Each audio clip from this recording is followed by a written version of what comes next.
Things are going absolutely crazy in Iceland. We might not see it on the surface, but it's certainly felt. And this time these earthquakes are making noise. They're coming with a roar, and they're being felt strongly in Reykjavik. And there was a strong earthquake today in Reykjavik. And there's earthquakes on the Reykjanes ridge, 6.9, 5 point something. We'll get into that, but that's not the only one, guys. This eruption, this quick eruption that started at the front door of Grindavik and was going underneath the defense wall, that eruption is over, but the magma flow is not over. This massive magma dike, this magma intrusion that has formed underneath, 20 kilometers long, this is a monstrosity. And now they have found a major deformation on the Reykjanes Peninsula. So what is that? We have new satellite pictures, guys. It's mind-blowing. And what about the land rise? What about the magma chamber underneath Svartsengi? Is that thing filling up again? It seems so, and it seems it's filling up faster. We will talk about that as well. So things are going crazy in Iceland. If you look at the earthquake map that shows you the whole country, the green stars, that is above magnitude 3. It still continues all over the country, but also in the Grindavik system, in Fagradalsfjall. We'll talk about that, but on the Reykjanes ridge as well. So we have two tectonic plates moving away from each other, tearing Iceland in half. And now there are such big earthquakes along that tectonic dividing area. And of course, that makes room for magma to come to the surface. So is this all related? We will look into this, guys. But the scary thing for people in Reykjavik today, the noise of the earthquake, and that all of a sudden, are they affected by this? Crazy, guys. Let's begin step by step. Let's start with the major deformation on the Reykjanes Peninsula. Look at that satellite image. The black line that you see there, that is this new monstrosity of a magma intrusion that has just happened, that 20-kilometer long magma dike. And then of course you see where Grindavik is, you see where Svartsengi is, and then you see these red circles. So this satellite image shows us this extensive deformation on the Reykjanes Peninsula in relation to this 20-kilometer long magma dike.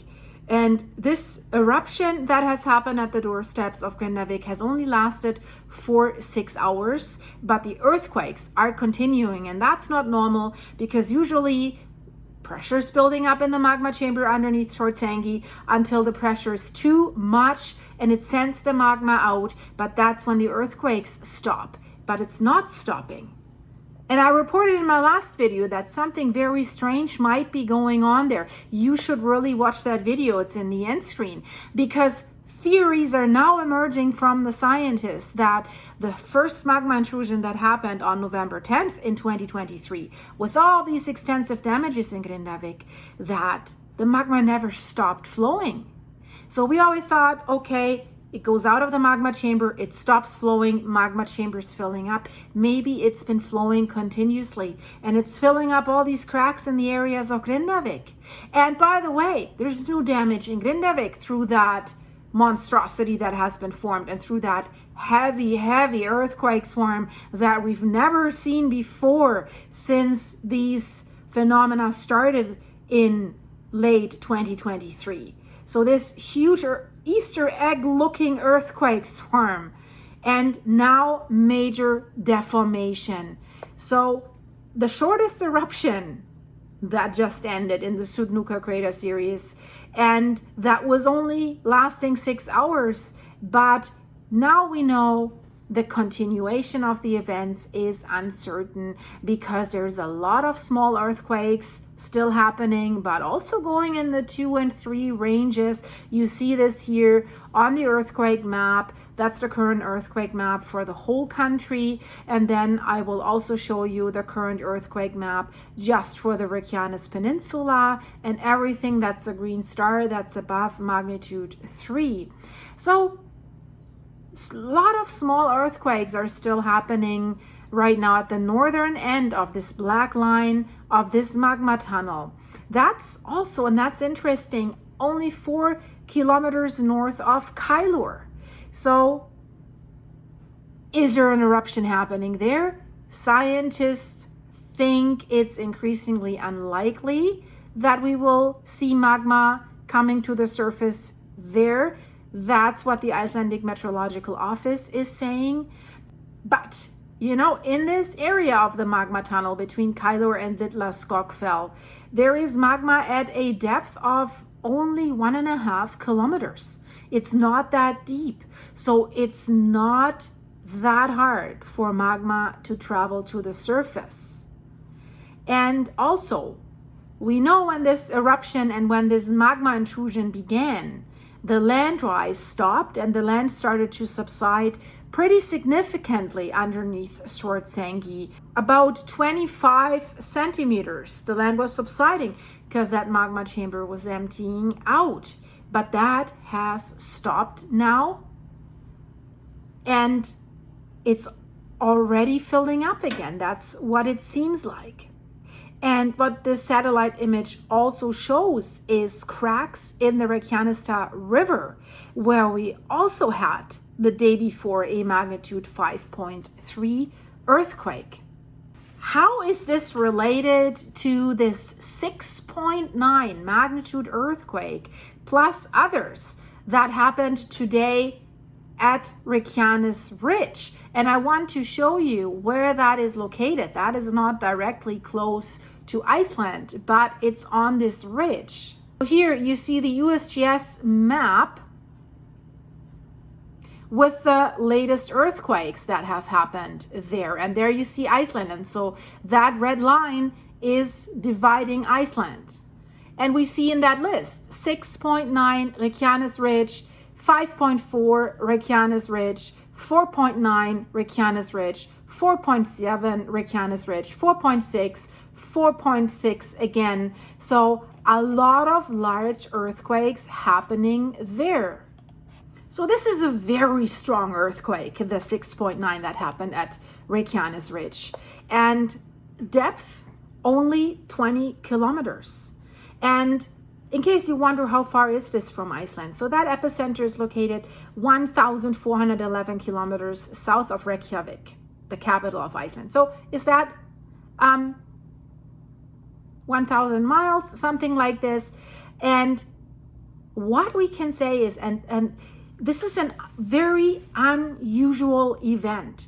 This earthquake was very strong, unusually strong. For an earthquake that would happen at a divergent plate boundary like we have here at Reykjanes Ridge. But it also had a comparatively deep-seated epicenter for earthquakes at these plate boundaries. And I mean, this is relevant for us because the extension of that fault that we have there is running through Iceland. Of course, scientists are saying, no, we can't see a direct connection between the tremors there and what's happening in Iceland. But, you know, it's hard not to wonder if we look at this massive, widespread earthquake scenario that is happening in Iceland, lasting for several days. And now this unusual scenario there, where the two plates are tearing away from each other. So when we know tension can travel, so it might not have a direct connection to Iceland in the North Atlantic, but it could. You know, if there's a connection between like strong tectonic activity in the mid-Atlantic ridge and the events that we've seen in Iceland over the past few days, I think this is a possibility because the timing of all these events is kind of strange. Why is it all happening at the same time?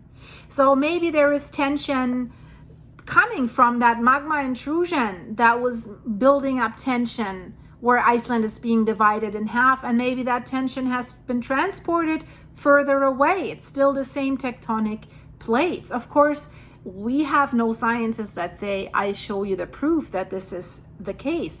It's just a guess. But I don't think we should rule that out. And, you know, if we're looking at this satellite pictures, this SAR satellite image, Benedict of Feixon, he's the deformation specialist from the Icelandic Meteorological Office. He has looked at that picture and he says that the ground at Litla Skogfell has deformed significantly. And he says this deformation is caused by the formation of a rift valley. And what does that tell us? The magma in this region is somewhat shallower than in others, closer to the surface.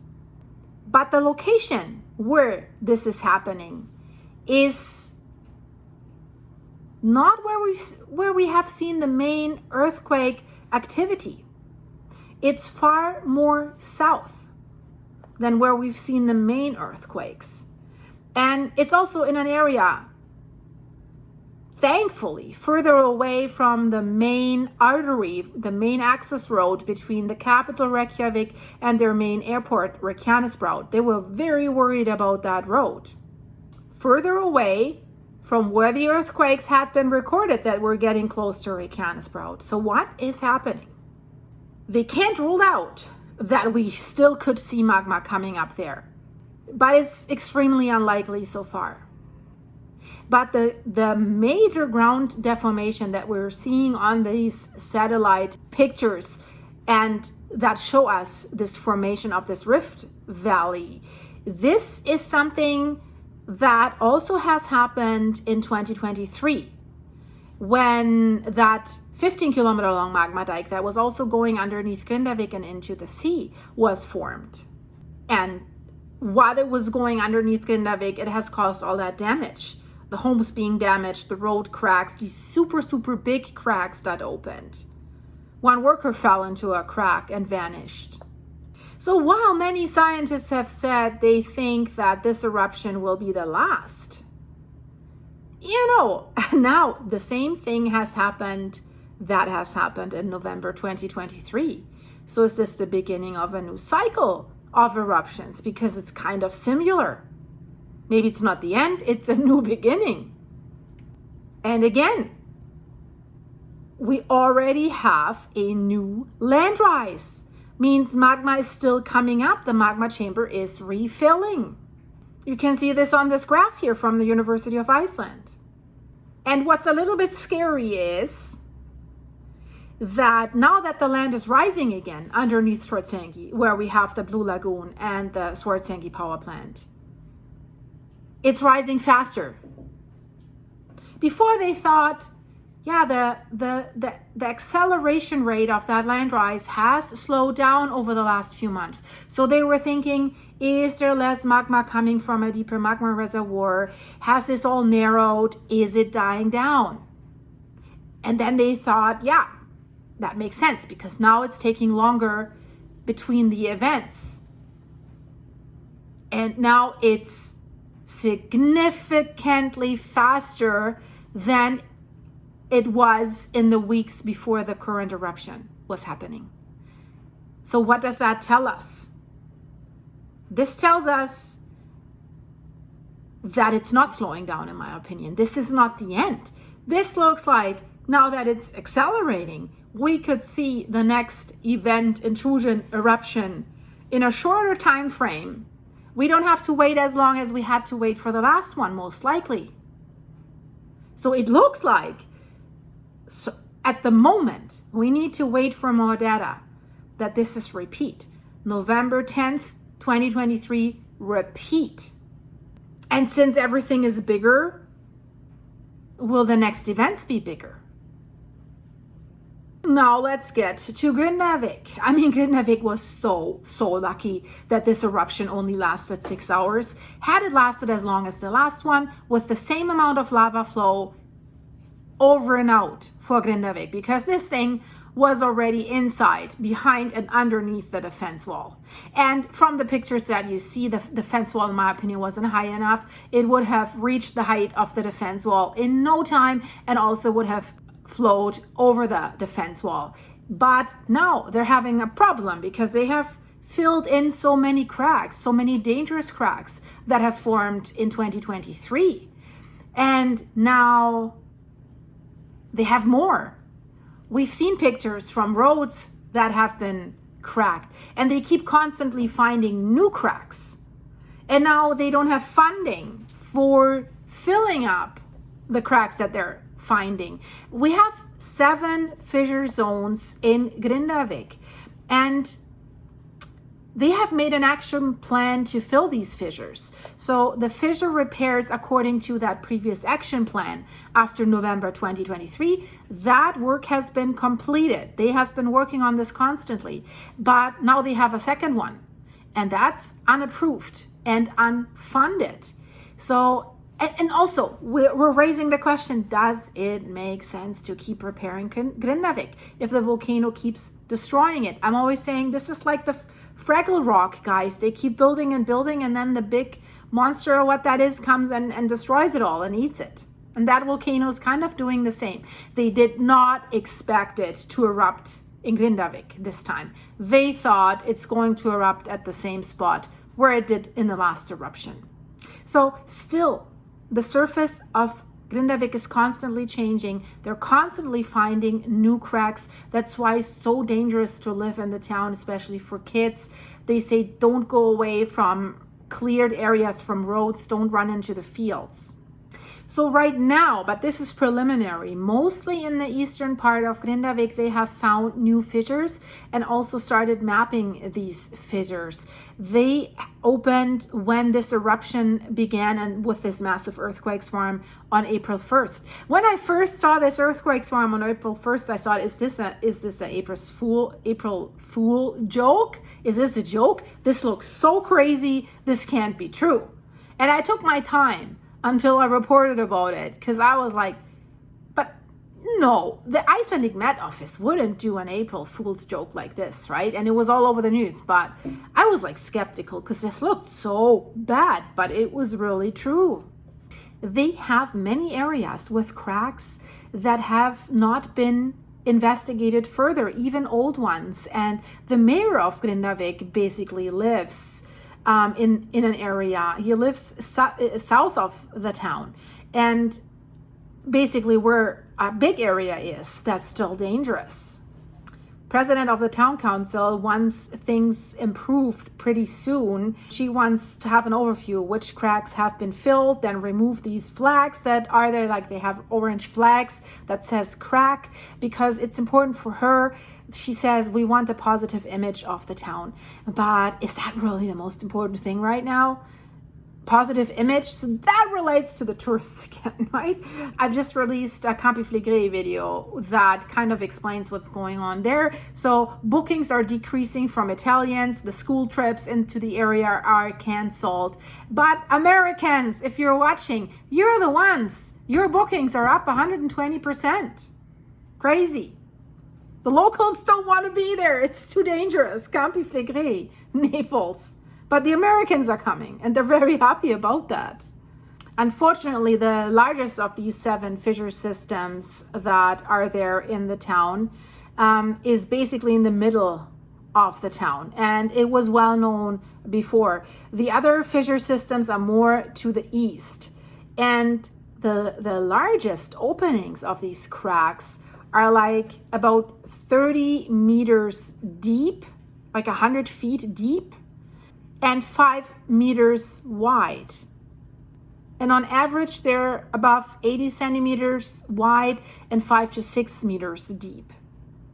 But what the geotechnical engineers are saying, and that's the scary part, because if you don't see them and you step on that little surface that holds together, you step on that, you might fall into a crack. So geotechnical engineer at RUV.is and the project manager for the Geological survey in Grindavik says that what was most surprising to them is how many fissures they're found that were not visible on the surface. So there's probably more now, even more now after this event.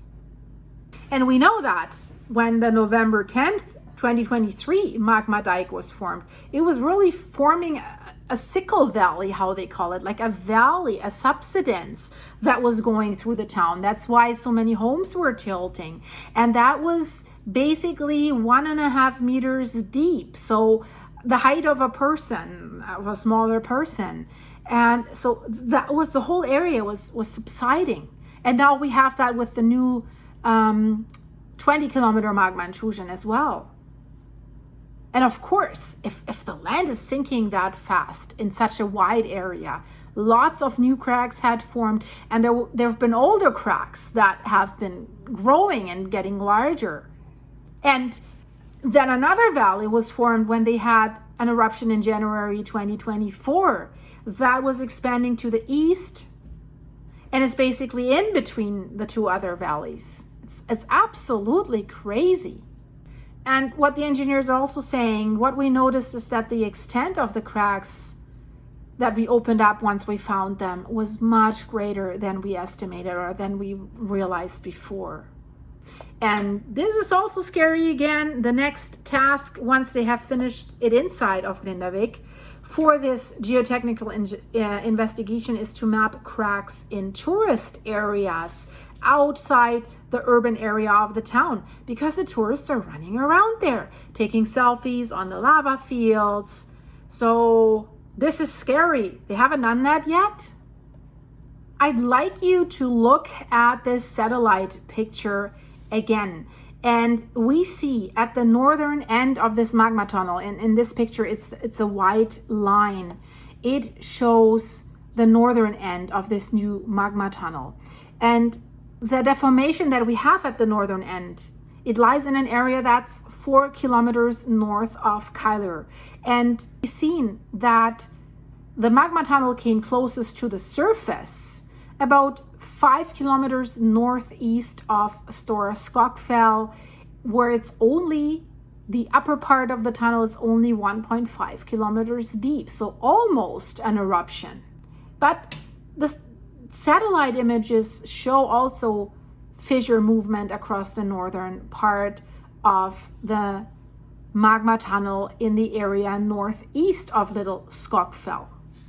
But also on satellite, the fissure movements are also visible within Grindavik, smaller than those that occurred with the eruption on January 24 though. So guys, this is not over. I think we have to watch this very, very closely. And if you like what you see, please subscribe and give this video a like and share it with your friends, guys. And as always, if you would like to support this channel, check the links in the description of this video. You can buy me a coffee or two or more. It's greatly appreciated and helps a lot. All goes towards my animals. Link is in the description of this video, my Buy Me a Coffee site. And thanks for the supers that you're sending me here on YouTube, of course. And if you want to be a supporting member of this channel, support me with a monthly membership. The link is also in the description of this video. I need to stop talking. My tongue is getting tired. It's all in the description of this video. You'll see. And I hope to see you soon in the next one. And you should really check out the Campi Flegrei video update. It's here in the end screen, guys. Stay safe. Bye.